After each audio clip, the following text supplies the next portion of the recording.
Most bankers aren't ready to help you until after their third cup of coffee. But with Central National Bank's after-hours service, you don't have to wait for the bank lobby to open to get help. You can contact us from 6 to 8:30 in the morning or from 5 to 10 in the evening, and we'll connect you to a real, live, local person who can answer questions and fix problems 7 days a week. Bank different. Bank Central. Central National Bank. Member FDIC. Coming up on the Payoff, this is a special one for me. Doug Overton's been in my life since I was about 10 years old. First, he came into my life as one of the best basketball players in the city of Philadelphia. Played basketball at LaSalle in Philly, and then scratched and clawed his way to 12 years in the NBA before becoming a coach in the NBA and at the college level, ultimately a head coach at the college level. And then at 46 years old, he smoked his first joint. That kicked off denial, abuse, and then ultimately full-blown addiction. And his bottom was highly publicized. He had a couple incidents with Philadelphia police over the course of about a year, and he checked into treatment. And then the comeback began. And this is an inspirational story of a guy who had been willing his way to incredible success his whole life, and then realized that to beat this thing, he was going to have to surrender. We talk about a lot. We talk about Philly hoops, too. When you hear him talk about Bo and Hank, that's Bo Kimball and Hank Gathers, two guys from the city of Philadelphia who ended up being two of the best players in the country. Most importantly, we talk about recovery from addiction and what he had to do and what he tells people today about what his journey has been like. So let's get to Doug Overton. But to get to Doug Overton, you got to go through Big Bro out in California, Kevin Souza.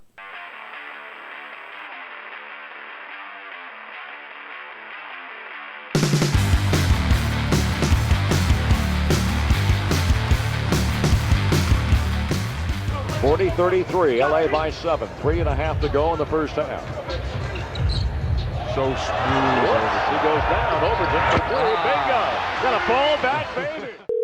Hey, Pete. Hey, Doug Overton. What's up, buddy? How you doing? I'm doing great, man. How are you? I'm good. You sound great. This is, by the way, I was thinking. You notice, I'm on time. I was never late for Inside the Armor. If you remember that show we used to do. Remember that? Yes, absolutely, man. Always on time, buddy. So for people that are listening, this is not our first sit down. We used to get. I was lucky enough when I worked in the D League, and you were working for the Nets, and you were the head coach of the Springfield Armor. I think it was every week, every Monday, we would sit down and we would do Inside the Armor. You were very patient and tolerant with me then, so I appreciate you doing it again now. That's why I could take your call now, buddy. So where are you at today? I'm back in Philly. Okay. Yep, been here for a few years. Right now, I'm running my training company. I train young kids basketball in the Philadelphia area. Doing really well with that, and also working with Timmy Brooks and the Synergy House recovery living facility for young men in this area. So, got my hands full, but enjoying life and happy where I'm at right now today. Been through a lot these last few years, but thankful to be here. Yeah, I mean, you've been through a shitload, and you've been working your ass off. From what I've heard, and that's something you kind of always had. That's how you last, 11 years in the NBA with 8 different teams? Yeah, 12 years. Yep, 12 years in the league. Coached another 10 years. Yeah, you've given a lot to the game of basketball, and now you're kind of giving a lot to the game of life. I want to go back to just your childhood and growing up. So you went to Dobbins Tech in North Philadelphia. Did you grow up in North Philly? Yeah, grew up in Philly, Germantown section of Philly. I have family all over. My mother's from Southwest Philly. My dad's from South Philly. Aunts live in North Philly. So, spend most of my time all over the place, especially when my parents separated. But mostly grew up in Germantown and West Oak Lane section. And my cousin ended up going to Dobbins, who's like a brother to me. He was 2 years older, and of course, the right thing was to follow him down there, and ended up going to Dobbins, and the rest is history. What was it like growing up in that area? Was basketball your life from as early as you can remember? Oh yeah, man, basketball. I started out playing football, believe it or not, until they put me on the offensive line, gave me number 62. That was the end of And I that. was like, hold up, man. I wanted to be Franco Harris or Lynn Swan or somebody. And then they like, yeah, you tall, get on the offensive line. But, but it also was a great thing for me, like, because it just taught me a lot of discipline. I ended up playing with some great guys who ended up being some great football players in the city. And that kind of gave me my first team building experience. But then I just started picking up the basketball. I realized that was the thing I wanted to do. And then so many great players growing up in Philly, man, just in the playgrounds and just, guys I was growing up with, mentoring me and playing under their, following their lead. Man, I got hooked up with John Harnett, and he started teaching us the game and playing down at Gustine Lake in East Falls. I started playing Sunny Hill when I was about 11, 12 in the development league, playing against kids from all over the city. I was like, wow, I could be pretty good at this. And by the time I got to Dobbins, I was playing varsity in the ninth grade. And I believe I was the first freshman in public school history to play varsity. I think that was the first year they allowed freshmen to play varsity. I think it was myself and Brian Shorter who played at Grad. Brian Shorter, yes.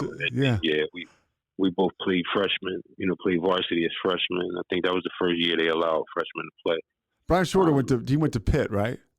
Yeah, he ended up going to Pitt. Uh-huh.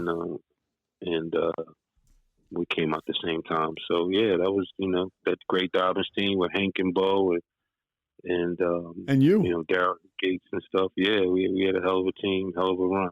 You sure did. And growing up for you in that area, the one thing about you that I think a lot of men and women can relate to as far as addiction is concerned is you were a late bloomer in a sense that, you didn't really, from the outside looking in at least, alcohol or drugs, whatever you want to call it, didn't affect your life until like 6 years ago, right? Yeah, correct. You hit the right on the money, man. I'm 52 years old. I'll be 53 in August. And I didn't really start. I picked up my first joint, 6 years ago. So when you're in high school at Dobbins and you're in North Philly, you're not smoking weed. No. You're not getting sidetracked at all. Are you drinking at all? No. Occasionally a beer here and there. I can say when I wasn't in college or high school, drink a 40 every now and then, but it was, not something that, that we really was involved in. I mean, Hank gathers and man, we played ball 24 hours a day. Yeah. And although it was around us a lot, that was just something like, hey, look, man, we focused, we locked in, this is what we do. And those guys that were involved in that, like, they knew, like, it was a different code back then. It was like, yo, leave those guys alone. They separate. They play ball, and we don't do this. And they kind of looked out for us to make sure we stayed on the right path as well. So, that was something that never really was my thing. And till somehow later in life, I decided to venture down that road. When you were back in North Philly, was there stress around that, like those living conditions, or was that something where, hey, this is just my life, normal's kind of what you get used to, and yeah, you're playing you're playing hoops. Go ahead. Yeah, no, I mean it was definitely part of what was the deal. I mean, you got to remember in the early '80s, I came to high school was '83 in North Philly to '87, and then went to LaSalle from '87 to '90. That was in the middle of the crack epidemic, and a lot of friends, a lot of guys I was growing up with, even guys that play ball, started dealing drugs in that area. So you had the drug dealers, you had the crack explosion. You remember those drug wars back then with Junior Black Mafia and the Jamaicans, and like it was all over the place. Addiction was running really rampant with with that crack hitting urban America all over the place. So like, yeah, we seen it live. We seen, girls we went to school with getting hooked on that stuff, and parents, and I had family members, going to jail. I had my best friend, who I played ball with, got caught up in that life and ended up getting killed a few years later after I graduated from LaSalle. And I just lost so many, people who, got caught up in that fast life of drugs and money and all that. So, it was tough, playing in the summer leagues and, seeing like that going on while we was playing. It's like, yo, man, you got to stay locked in and, try to make a way for my family, to get out. But yeah, addiction was, now you don't think of it like that. It just becomes like just part of, I guess, how things were, and not thinking like, man, like, we just dealt with it. A lot of people, we didn't know really how to handle it and how to process it back then. It was just part of life. That's heavy duty, right? Because you're kind of in the middle of that, but you're playing your way out, and you're staying locked in, and it's like you're almost wise beyond your years, because you look at kids today, and you're working with some of them at Synergy House when they're just younger. We're just prone to make bad decisions, period. And it's almost like you didn't have room for error as a kid, in order to accomplish what you wanted to accomplish. Yeah. I mean, and like, I could just say I was one of the ones that paid attention to those talks we got, from guys, and seeing, guys getting killed and guys growing up, getting locked up, this has happened to guys like I went to high school with, close friends of mine, watching them die and young. And it was like, man, I've been in the car with some of these guys. I went out with some of these guys. Not like we weren't around it. It was just, by the grace of God, like things didn't, one bad turn or maybe I was fortunate because I had that outlet where, I had a scholarship to play Division I basketball, had a chance to make a living doing this or whatever, or getting a college degree. Some guys is like, hey man, things ain't work out. I played high school basketball and, didn't go to college, and hey, I got opportunity to go down this road, or maybe some of the guys even got hooked on this stuff, or drinking became a big thing. So like I said, man, I look back at it now and I see kids that get caught up with it. Like you said, kids that we dealing with all the stuff that you got going on today, it could have easily happened to me. It just me having the right people in my life and me paying attention and locking in, where I just made that decision not to go down that road.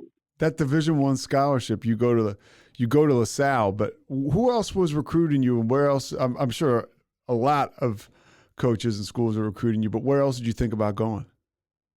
Well, it came down. Yeah, I had a lot of schools, Rutgers, BC's. I took a visit to USC. Believe it or not, out of Southern Cal. Hank and Bo had just signed 2 years before they signed at Southern Cal, and the coach there was recruiting me, and then Stan Morrison got let go, and George Ravlin got hired. Remember that? Oh yeah, George he Ravlin was. Yeah, a local guy. Yeah, George was a local guy. Villanova. And Villanova, Philly guy, Cheltenham, and he actually continued to recruit me because he tried to get Bo and Hank to stay. But they ended up transferring to Loyola Marymount to play for Paul Westhead, who's another LaSalle guy. Yeah.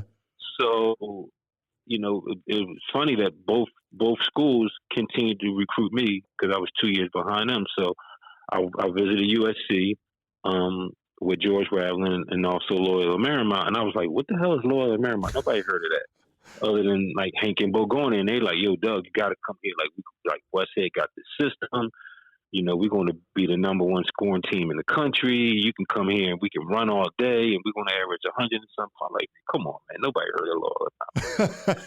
And I'm like, you kidding me? So, and I'm like, I'm not going that far. Like, I'd rather go to USC, but I'm like, I can't go to USC, and those guys right down the street, they're going to kill me. Like, you know what I mean? Like, how the heck you choose USC and we at Loyola? So I ended up saying, well, I made the decision. I'm like, well, I'd rather go to LaSalle. Lionel Simmons just signed the year before. We beat Lionel in the Public League Championship in '85. So I visited LaSalle. I said, hey, this is an opportunity for me to stay home. I said, if Lionel, All-American, he can choose to go to LaSalle. He was Player of the Year. I was '87 Player of the Year. I said, I can go to LaSalle too. I said, I'd much rather pass him the ball 20 times a game than got to pass it to Hank and Bo 40 times a game. So that was my logic. So I was like, I could play for Speedy Mars, Philly legend. And Lionel was like, man, we building something here. It was an opportunity for me to stay home and my family can continue to go watch the games. I mean, and you did. It's funny. Yeah. You told me two things there, and both of them came true.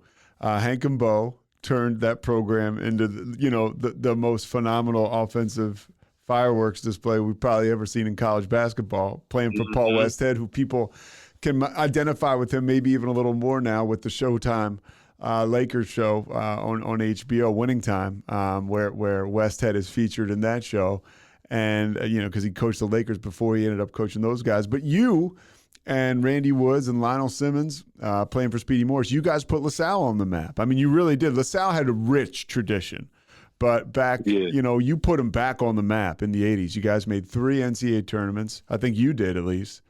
3 straight. And it was what was happening with Philly and the Big Five was so cool.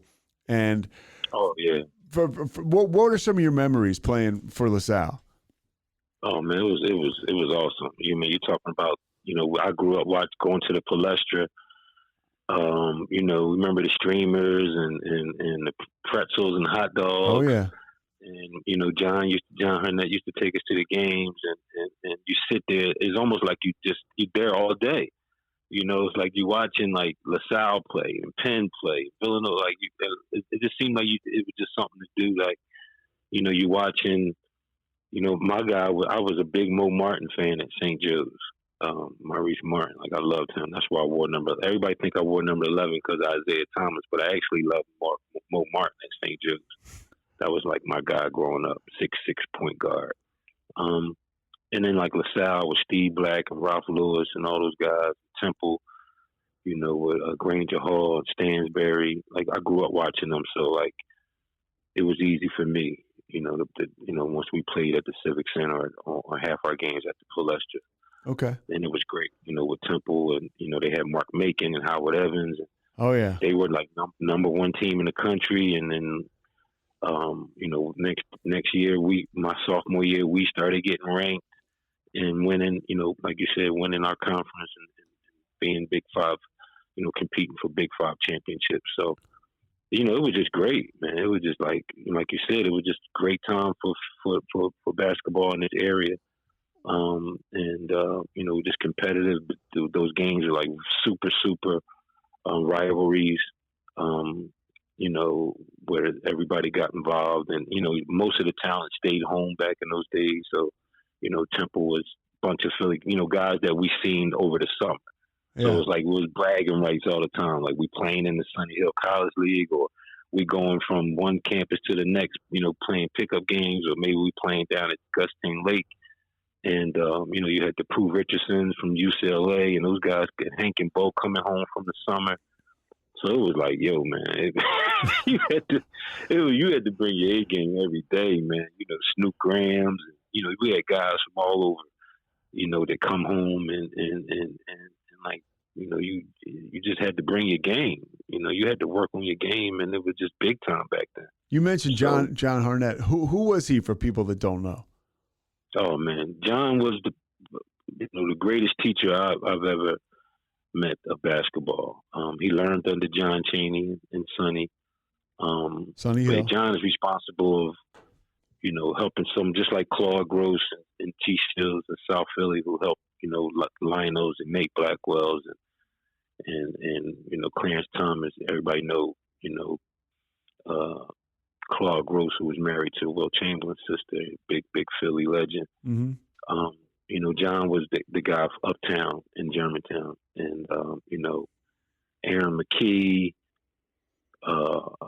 myself, Pooh Richardson, Snoop Graham, so many guys. He got us at a young age, taught us how to play, how to he taught us what IQ in basketball, and that word get get shuffled around, get lost a little bit. Now it's about talent and skill and athleticism, but like we really learn how to play. Yeah, and playing with IQ and being able to read and react and understand the game, and learn those fundamentals.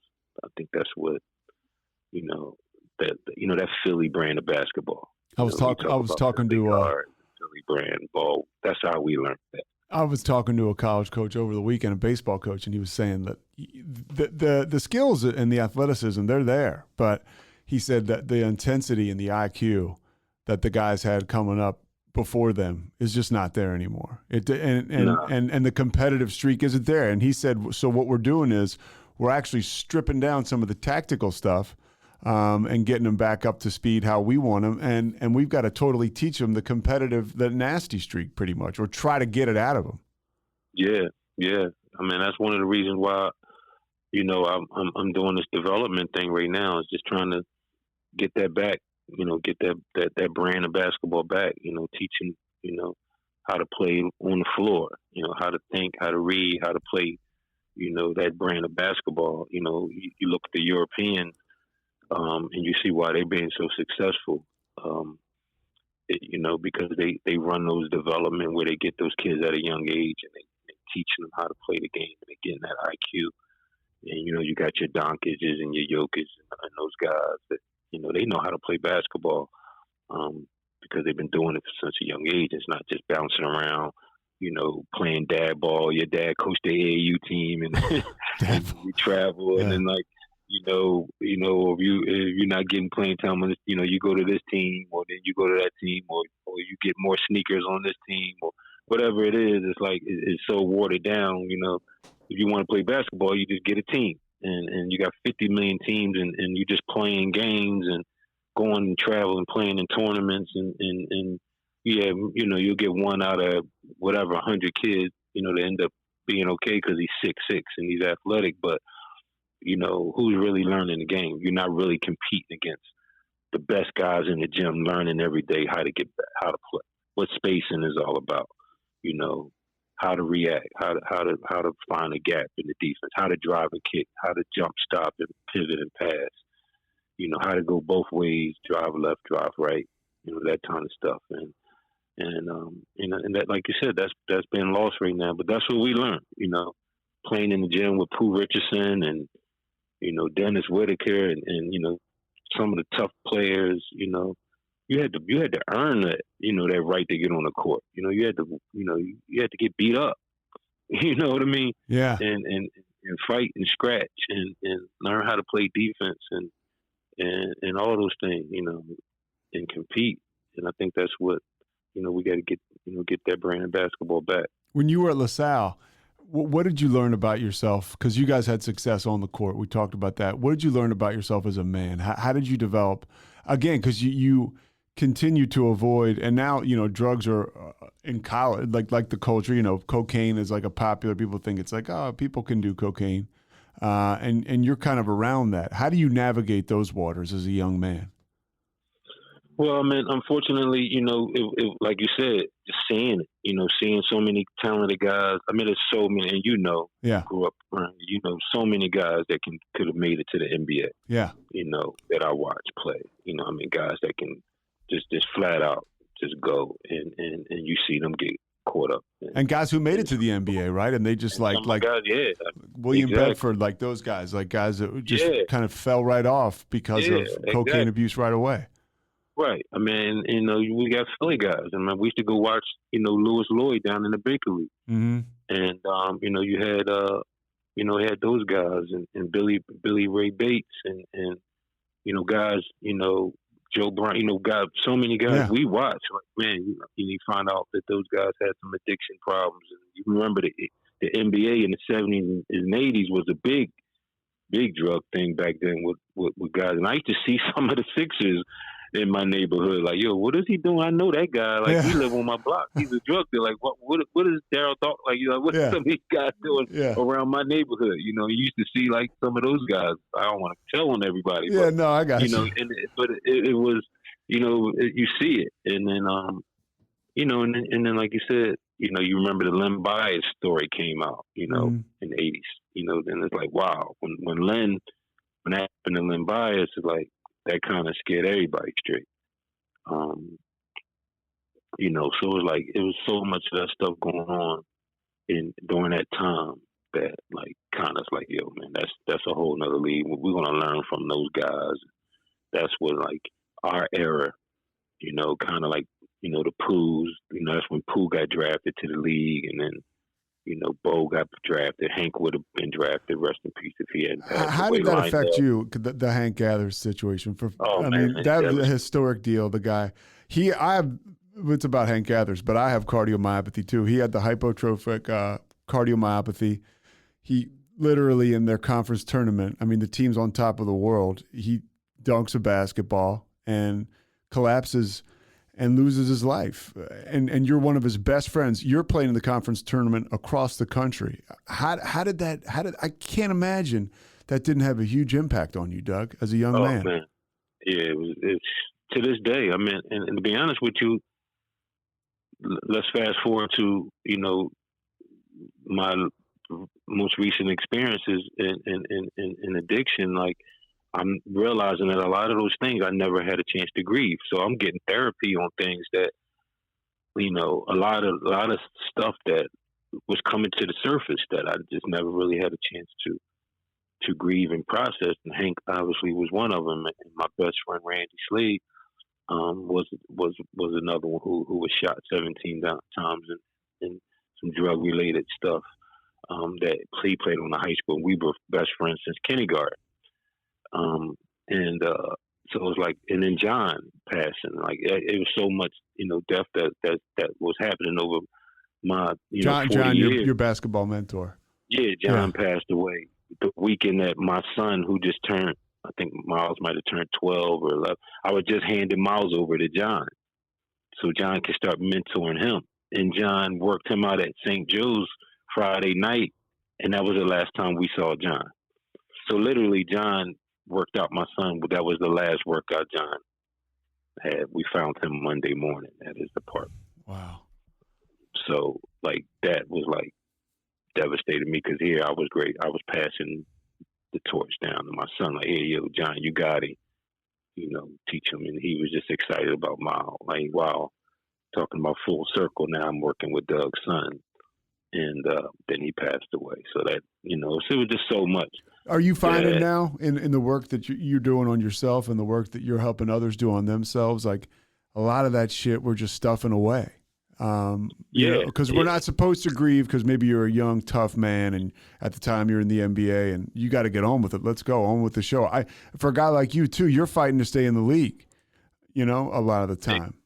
Yeah, exactly. And when my best friend, Hank, like you said, we playing in a conference tournament against Siena, and I'm like looking over at the stands. We up probably double digits. Game's almost over, and I'm like, Speedy trying to take me out the game, and my mom looking over my mom. I'm seeing people crying in the stands. I'm like, what's going on? And you see people like, the word is getting around in the arena, and then Speedy call a timeout, take us out the game. I'm like, yo, he never takes us out. Like normally, like a minute to go or 2 minutes. It's like 4 minutes to go, and he's like, yo.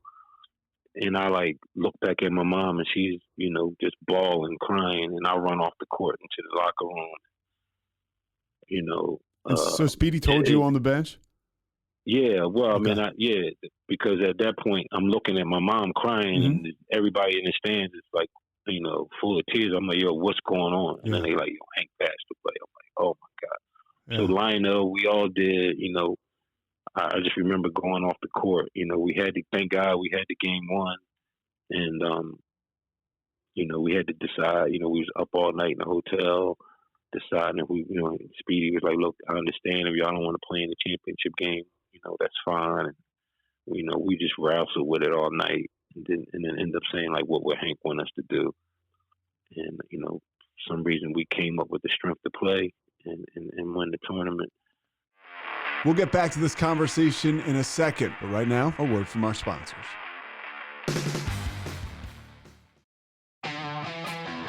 The all-new Chevy Colorado is made for more. Stacked with the latest in-vehicle technologies like a class-leading 11-inch diagonal center touchscreen and an extra-large wireless charging pad. Plus, it features wireless Apple CarPlay and Android Auto compatibility to make staying connected easy wherever your adventure takes you. Chevy Colorado, made for more. Learn more at Chevrolet.com/truck/Colorado. Claims based on latest competitive data. Yeah, man. It you know, like you said, it just things, and then like like from there, now you trying to make it, and then like I said, I'm losing friends, losing key people, and like you said, we didn't know about therapy, we didn't know about talking. I'm dealing with it, growing up in abusive home, right, with my mom and dad separating, and a lot of things going on there, and having to grow up so fast, and then playing, like you said, being a journeyman and trying to grind this thing out as long as I can, and dealing with injuries and 10-day contracts, and trying to make a living out of that, going to Australia, going to Barcelona, playing in the CBA, which is now the G League, trying to just stay alive to make the most out of this. Did you feel any pressure? Like you said, you really don't realize what you really not dealing with. Yeah. And where you starting to put different things and placing different things in your subconscious, and how things come out later. What was the situation like at home growing up? Yeah, it was tough. I mean, it was me and my sister. She's 3 years older than me, and yeah, we bounced around. Like, my parents, split. It was always physically, with my mom and dad fighting, and neighbors always outside, and it was just a big deal. And they ended up leaving. My mom ended up leaving. I think I was like 10. My sister might have been like 13, and we went to my grandmom's house out in Southwest Philly, and I stayed there.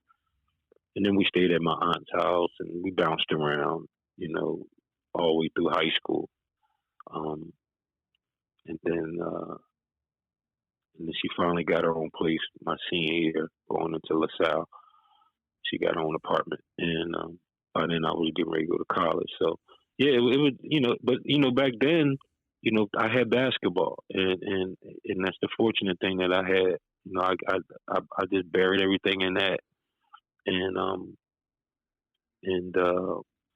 long as she was safe, and wherever we lived at, we made the most of it. We was with family, but you just living, like, you see it a lot, obviously growing up, and it kind of like becomes normalized, and you deal with it, and you see how things are, and but I had a lot of resentments that I learned later in life that I was holding on to, obviously with growing up. What came of Dad?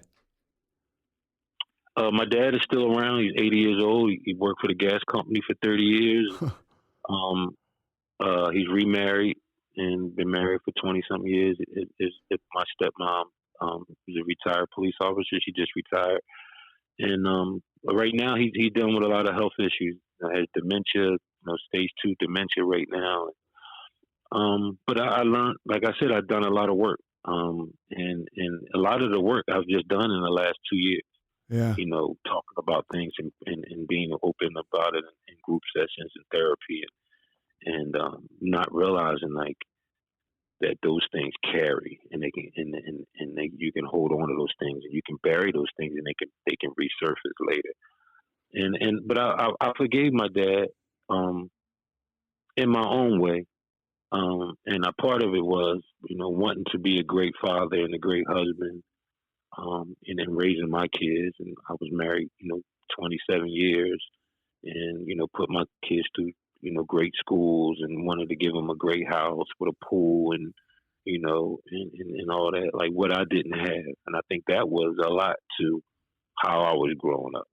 And, like, I'm going to give them the best environment that I didn't have. So I had 2 kids, just like it was me and my sister. It was my son, who's 3 years older than my daughter. And they went to Waldron Academy, and My son went to the prep, and my daughter went to Shipley, and he went to Wake Forest, and she went to Yale. It's like, you know what? That was part of like, me and my wife, she grew up in a single family home in Camden, New Jersey, with 7 brothers and 5 brothers and a sister, and a lot of, 3 of her brothers incarcerated, and 1 overdosed over heroin.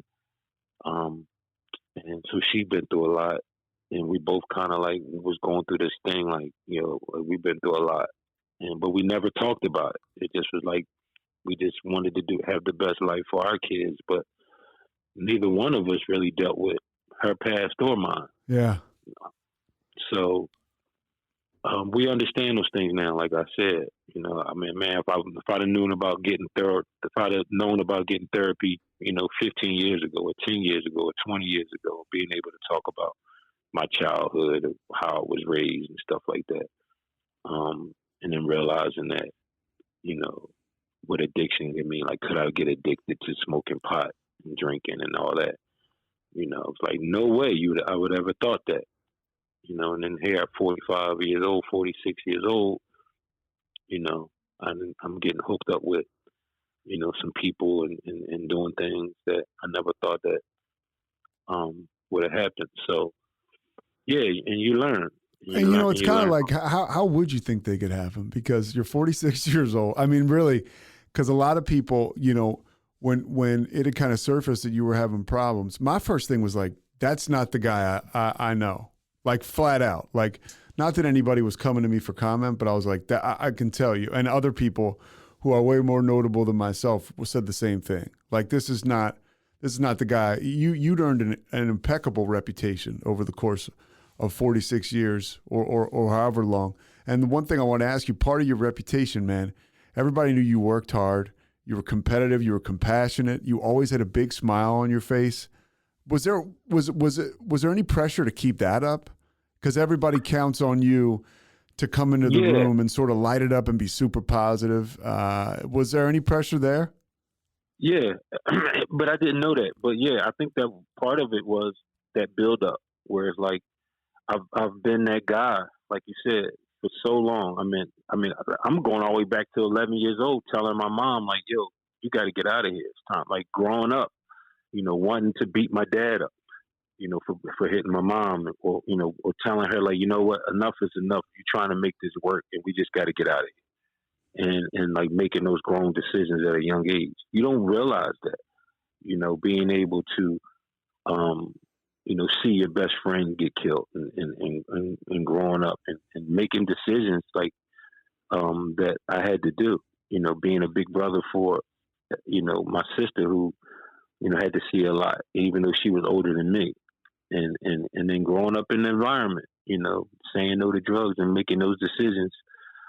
And like you said, I was the first player, when I made it to the NBA, I came back and ran a camp in my old neighborhood where I grew up, and I did it every year for 20-something years, free of charge. And but it was everything. Like, I always wanted to help and be mentor, taking care of my family and helping my wife's, family and, her brothers and their problems. And I remember going up to Lebanon, taking her brothers to rehabs, up there all the time, giving them clothes and helping them out in their problems. And like you said, I never knew about taking care of myself. Yeah. I didn't know what self-care was about.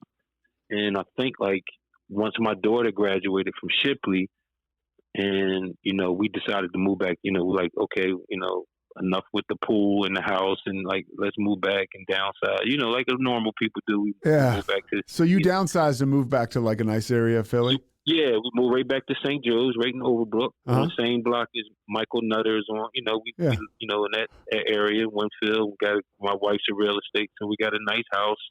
Nice house, Michael Nutter, the old mayor of Philly. Yes, people don't know. Mayor, right in Winfield, right down the street from St. Joe's, and then my wife had a little beach property in Lewis, Delaware, and so like we going back and forth from there and living pretty good. And then and you're coaching and I'm like, coaching. Yeah, we touched on the fact that you were. You were with the Sixers first, then you were at St. Joe's, right? Stop me if I'm wrong. And then you were working for the Nets, head coach of the D-League team, and then you get a job coaching at Lincoln University.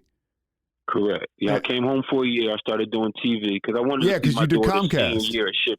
Right. Yeah. And it started out with when I left Brooklyn, I came home. I did the Comcast because I wanted to watch her for her senior year.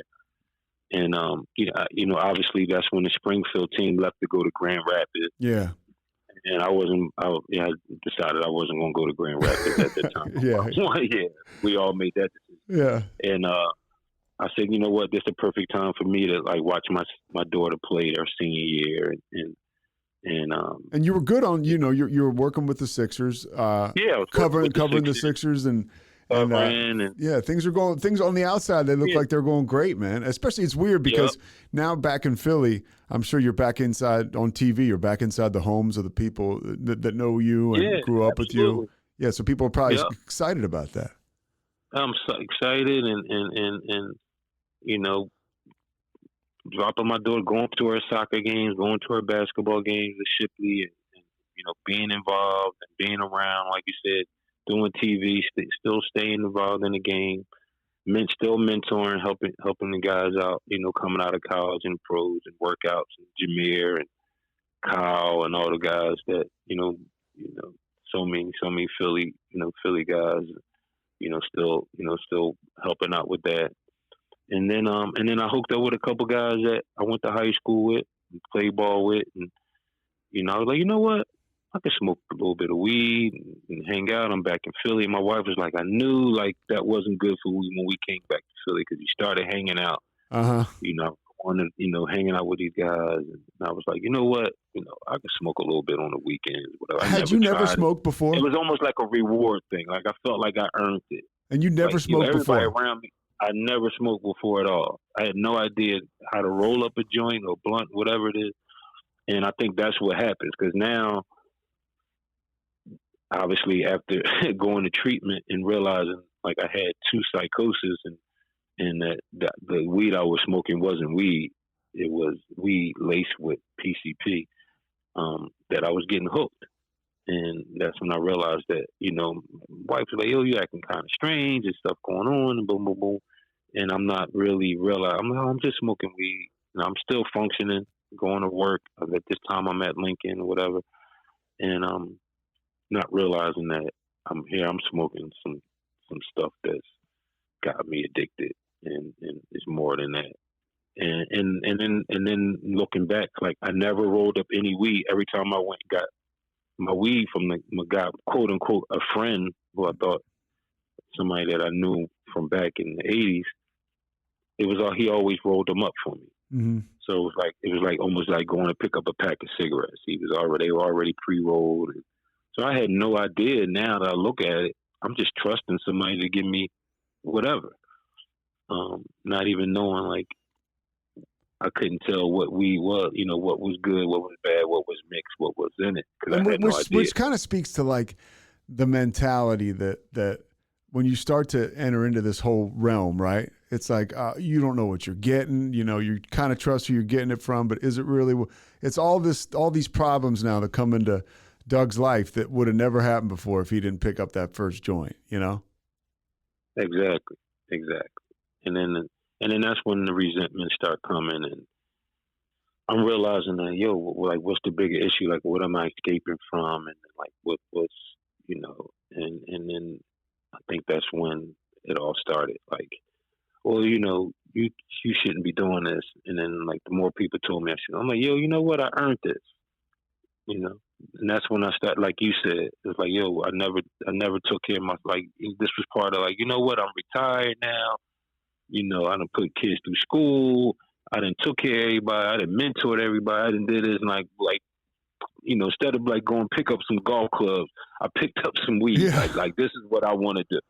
I want to hang out and I want to smoke like everybody else is doing. This is the cool thing. I mean, it's cliche, Doug, but it's like no more Mr. Nice Guy. I've been doing stuff for everybody else my whole life. That's what you said it, and that's what and it's amazing how your mind tricks you like that and thinks like, you know what, like, dude, you earned this. your mind really starts telling you things like that. It's like, yo, and the more somebody told me, like, yo, dude, why are you doing that? The more you resent, and like, nah, I'm doing this because I want to do it. F you, I want to do this. So that's when that started to become a problem. People in your life were like, hey, this is getting out of control. Well, a lot of people didn't know because at the time I was still working. Yeah. I was head coach at Lincoln, and I'm driving out to Chester County every day. I'm still doing some stuff with the Sixers on the weekend. It was not until I had the incident in not far from my house, But you got arrested for indecent exposure because it's out there. Yeah, We'll just say it. Yeah. And again, the denial part, what I didn't realize I was having a psychosis then. Yeah. Because I was hot and not knowing that, getting to the bottom of it. So it's almost like a blackout, right, Doug? Like you're on the trail. Blackout. Yeah, you're on the trail. People said you were showing, your wiener off, and and you're kind of just blacked out. Yep, kind of blacked out. I remember going to the bathroom. I'm going to the bathroom, but I just remember being real hot, obviously, and then like I said, not knowing what those symptoms and what that drug does. I'm thinking I was just smoking weed, so I was like, no way. Would you like smoke a joint and then I'm gonna go walk the dog, pretty much?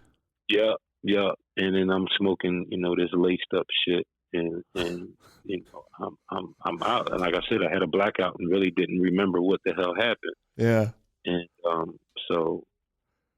And this happened again, and it's it happened again in 2020, which lends to the addiction side of it, right? It's like you would think anybody, because I can relate. I mean, I got into some big trouble myself, right? And it took me a lot to get to reach my bottom, but I continue to bang my head against the wall and be like, I can do it again, or that didn't matter, or even convince myself like they were wrong.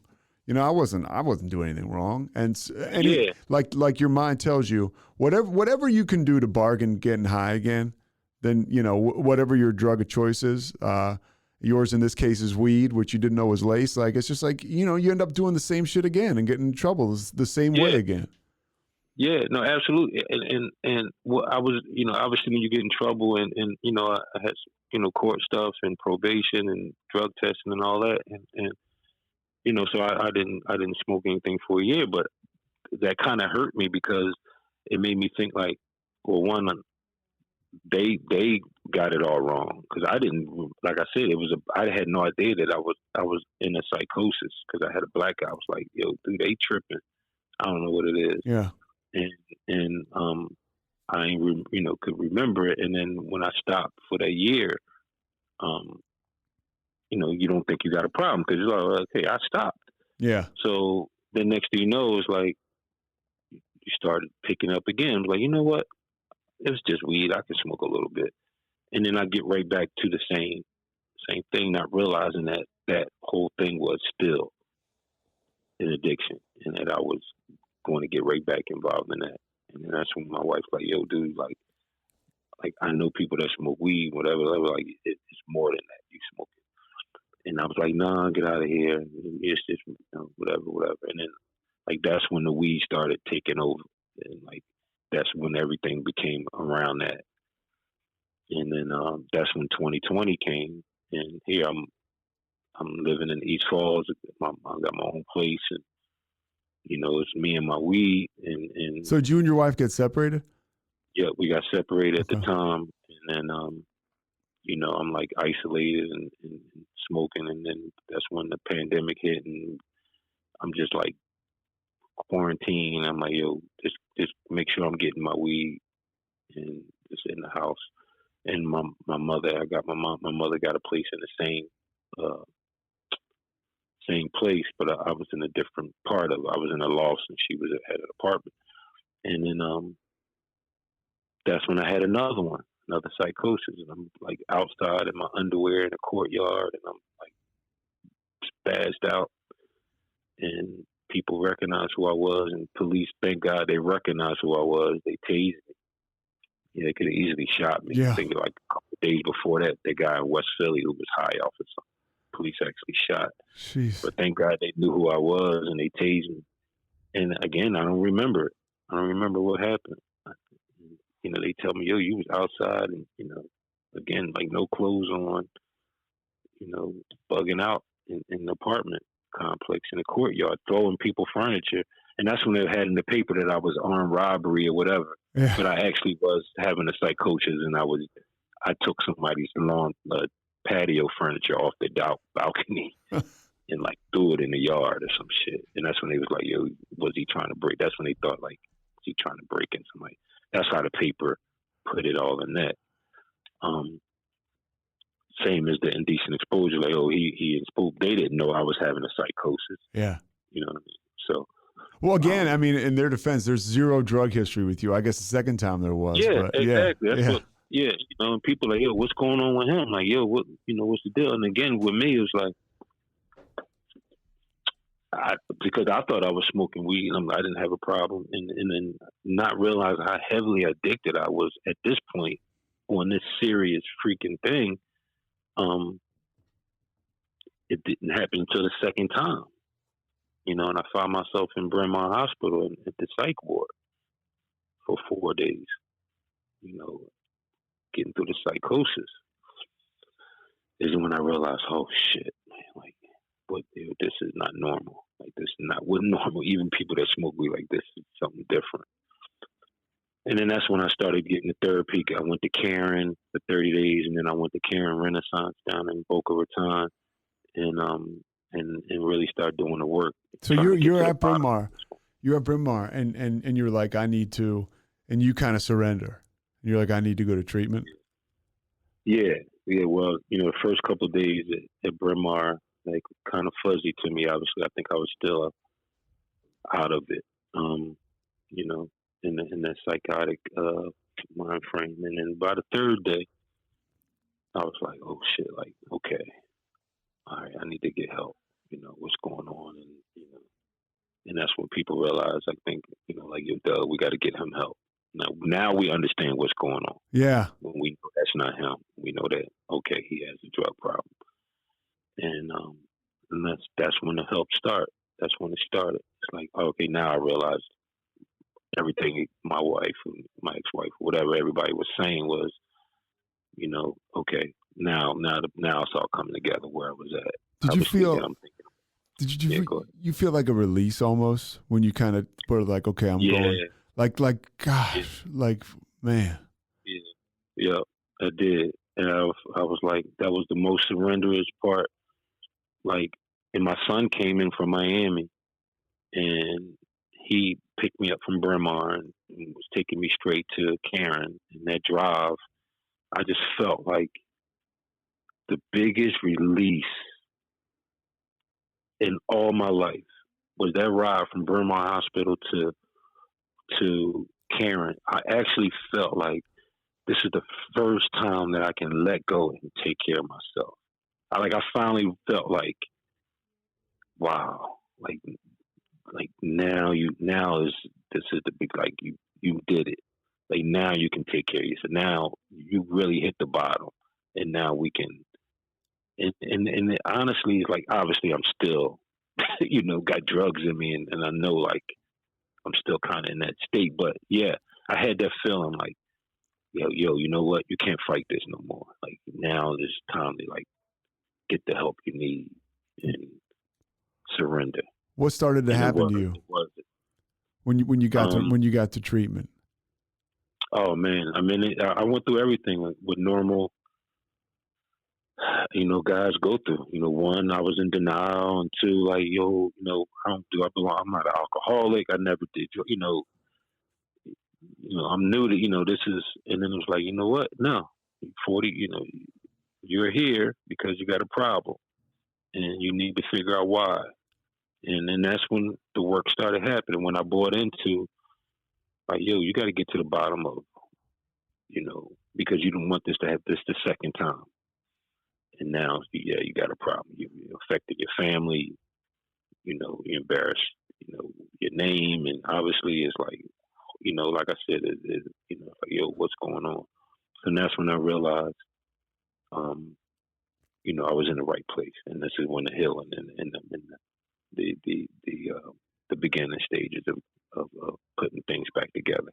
And it felt relief, like, okay, now I finally realized. And then that's what I learned in therapy and group is like, you don't know what you don't know. And addicts don't know that addiction is addiction, that it's a sickness, it's a disease.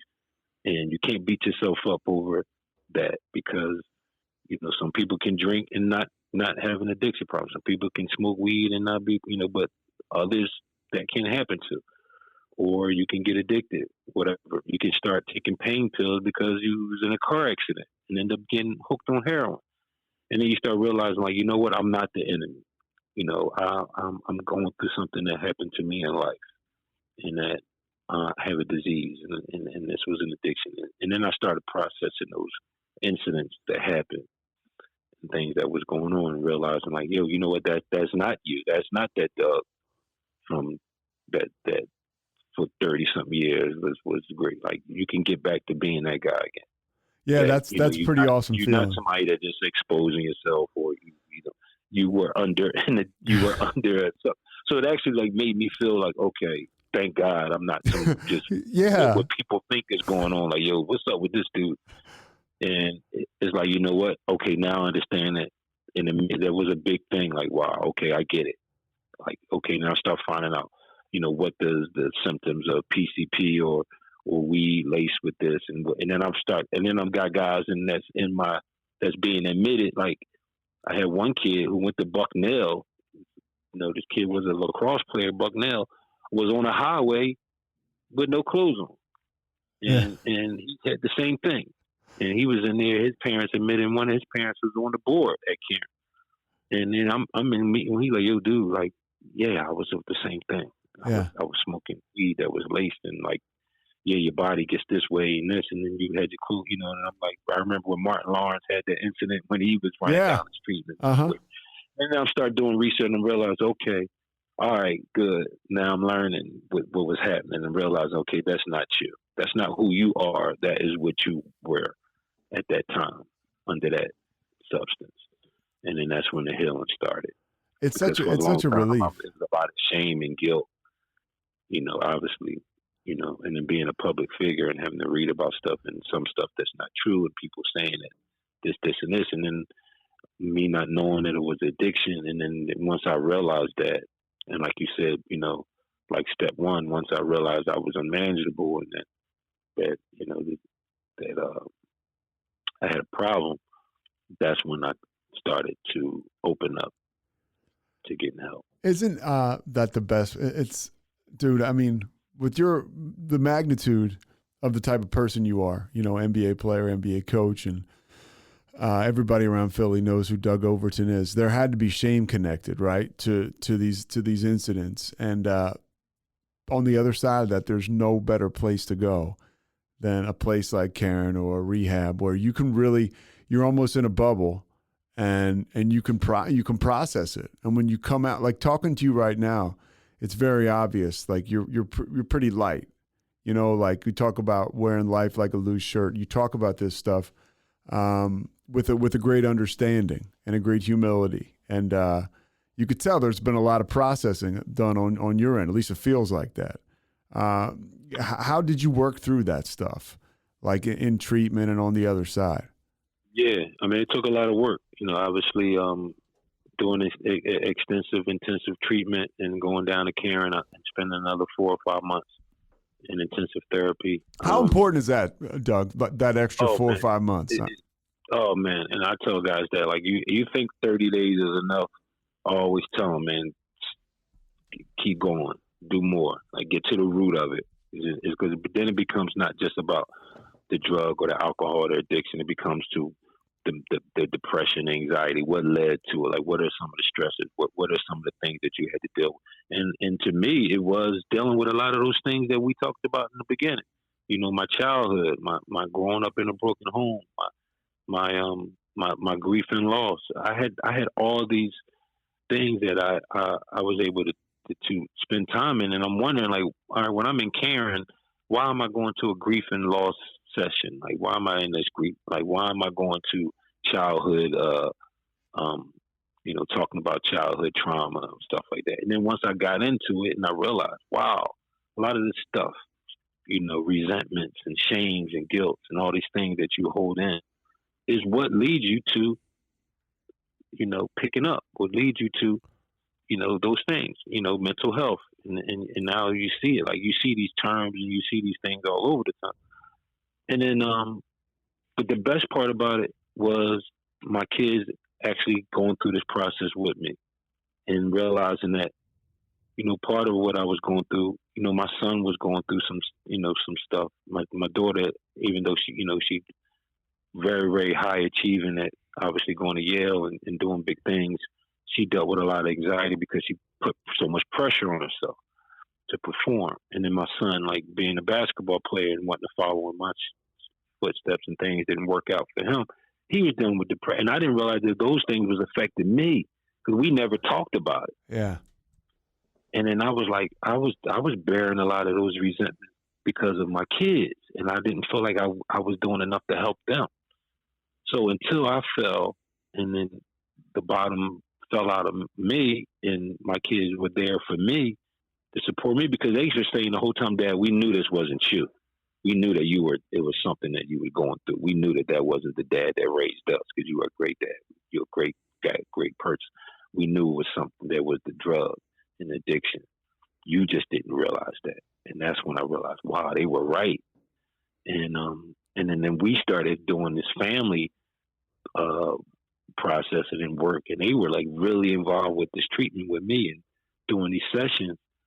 And then my son ended up saying, like a few months ago, like, yo, Dad, if you had not gone through what you went through, my son and my daughter both said it to me, we wouldn't be better off where we at right now. Yeah. And I was like, wow. And that's when I realized, you know what? That's when you go through what you go through. And I'm sure you say the same. It makes you a better person if you come out the other side of it. And it can heal.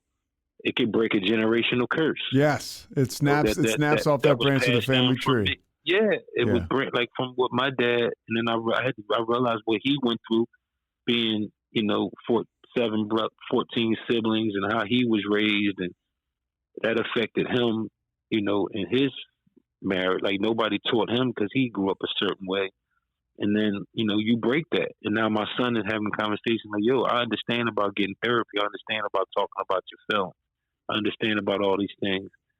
And I'm like, wow, that's great, because he'll be able to, one day when he have kids, understand what we went through. And so it's like it's been a blessing in disguise now, because, I'm so open now to talk about my feelings. I still have a therapist.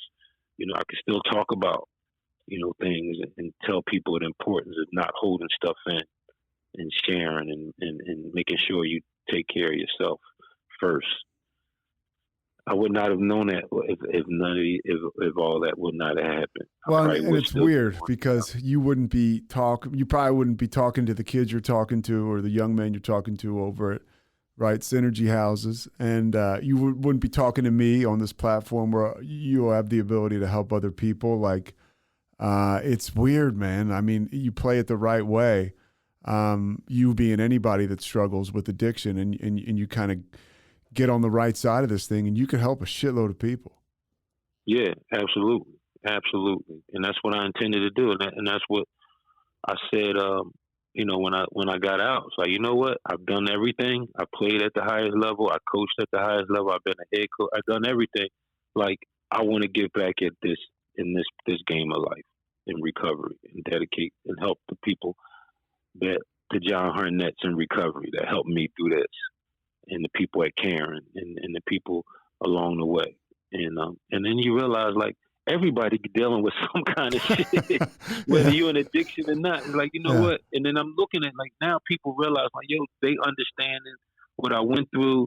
And like now there's not that stigma of what people read about, and then they understand, like, oh man, I've been through that. Like, I have people tell me, yo man, I had a psychosis too. Like I had an edible, or I had a brownie, or somebody gave me some weed and I flipped out too, but I was at home, or I flipped out. And you got to remember, my shit happened. I'm in the newspaper. It could have happened a million times, and nobody will read about what somebody went through. Yeah. So now I got people like, yo, no, dude, that I understand that. Like, we get it. And then you realize, okay, you're not that that person that there is like, man, most people can relate because they dealing with some form of something, depression, anxiety. You know, a lot of people. You know, my mom always tell me if somebody's pointing their finger at you, they got 3 fingers pointing back at them. So, you know what? Like, own up what you been through, and that's what I learned at Karen. That's what I learned in going to meetings and AA and all that. It's like, you know what?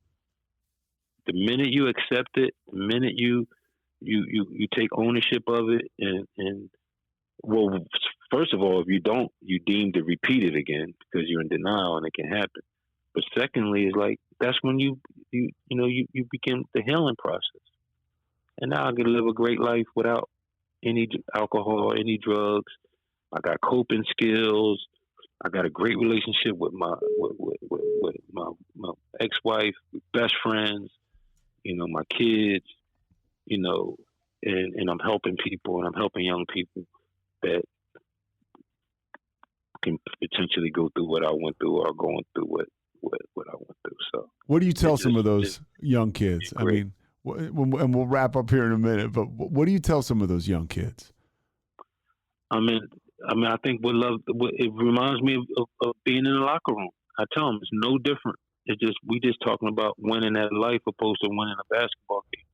You know, it's amazing how they glued to me, their eyes, their ears.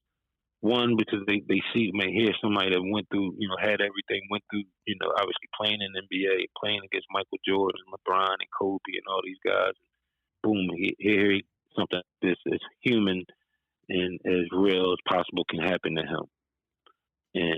And I tell them, like, yo, it can happen to anybody. Like, this doesn't define who you are. You know, getting to the bottom of it, putting the work in, learning this can define what you can be. You know, you got a lot. I was 50 years old making this, you know, going down this road.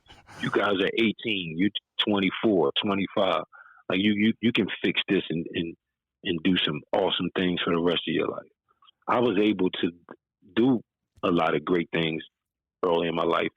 And then, you know, I had my experience later in life. So I'm kind of fortunate that, you know, do you want it to happen at any point in your life? No, but, you know, I can say that, you know, I did a lot of things.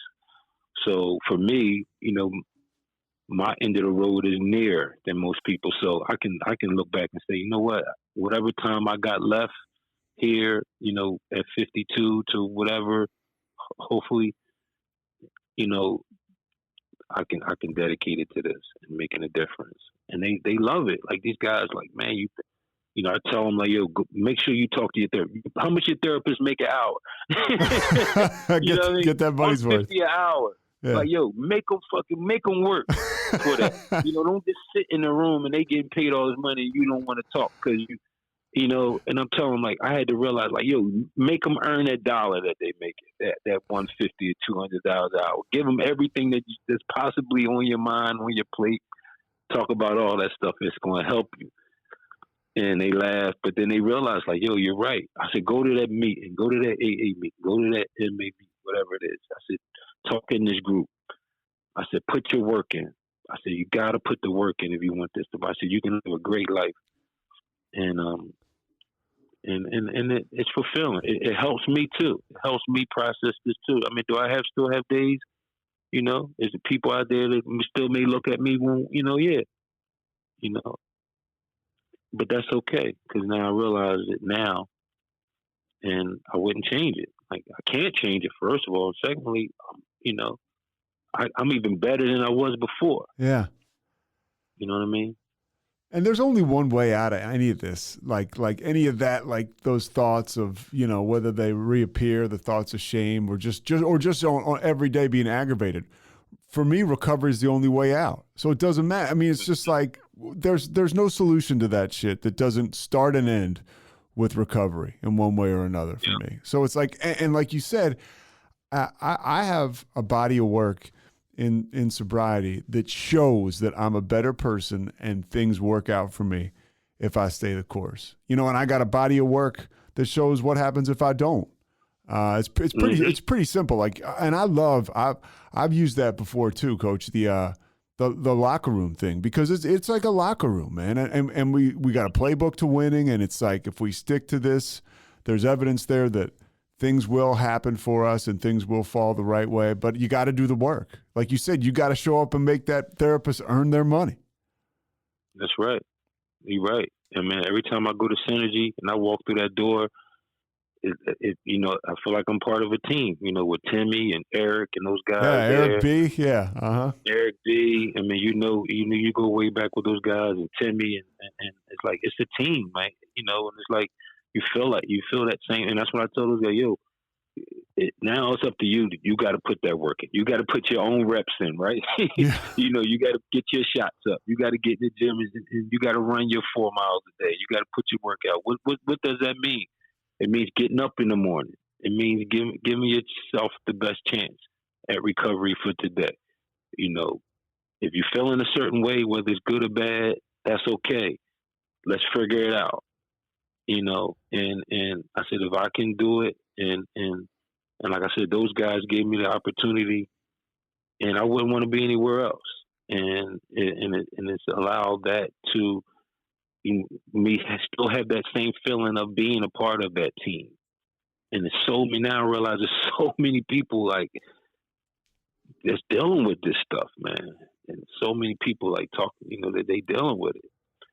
And then I'm still doing basketball where, I'm helping so many people with that. Yeah. Now I just added another piece to it where with mental health and being able to take care of yourself. So it all came full circle. And, thanks to guys like you and Eric and Tim, that's one of my strengths that I've always had. Like, even if I go through a rough time, like I'm gonna learn, I'm gonna listen, I'm gonna learn, I'm gonna watch the guys that's been down that road before, I'm gonna follow them, I'm gonna ask questions, I'm gonna stay locked in. And then now I feel like I'm back to like that's what got me to LaSalle, that's what got me to the NBA, that's what kept me in there. And then it's like it's almost like a rebirth, it's like a rebirth, you know. And I feel like I'm 25 again because I got a new life. I got a new way of seeing things. And it's good. It's just, like you said, it's that sunny side of the street. It's a great, great thing. This is a little bit better than our Inside the Armor chats, I think. So it was good stuff. Yeah, no, man, I just appreciate you and like I said, this is a family. Like, this is guys that's in recovery, guys that support. It's a brothership. And I just thank everybody at Caring, and I just want to be able to help. What about the people that never got a chance to experience a place like Caring? Me coming from Philly, and I know it's a lot of people that's dealing with a lot that may not have that opportunity to go to a place like that, and you and me know about that. So I want to be that guy. I want to be able to help those people that maybe not can't get that kind of help, that level of care that we receive. And I want to work with guys like you and Timmy and Eric and Karen to help make that happen, and helping people that continue to help people that maybe won't be able to get a chance to go through those doors, but we can help and still care about. So that's kind of what I want to do. Doug Overton, I can't thank you enough for the time, man. I'll send you this link. We'll probably have this done on Wednesday, so I'll send it to you then. All right, thanks, buddy. Hey, one more thing. What's next for you? Like, do you see yourself as like the next John Lucas or something like that, where you confuse this mental health stuff with basketball? Yeah, but that's kind of what I want to do. Whether it's in Philly, obviously being with Timmy and Eric every day at Synergy House, I'm learning so much from them. That maybe get an opportunity to do something like that. To branch off of that, maybe doing something in the Philly community. Well, I look forward to it because I can feel it. That's kind of and then I obviously keeping my roots in basketball too. Maybe helping student athletes, that type of thing. But yeah, you got it. That's it. Coach, man, I appreciate the time. I really can't thank you enough. Man. No, this is great. Thank you. All right, we'll talk to you. All right, buddy. See ya. Pete. Thanks so much for listening to the Payoff with Pete. Once again, I'm Pete Souza. And of course, we are part of the Rogue Media Network. All kinds of good podcasts you can find at roguemedianetwork.com. And of course, you can find this podcast and all those other ones wherever you get your podcasts, iTunes, Spotify, other spots like that.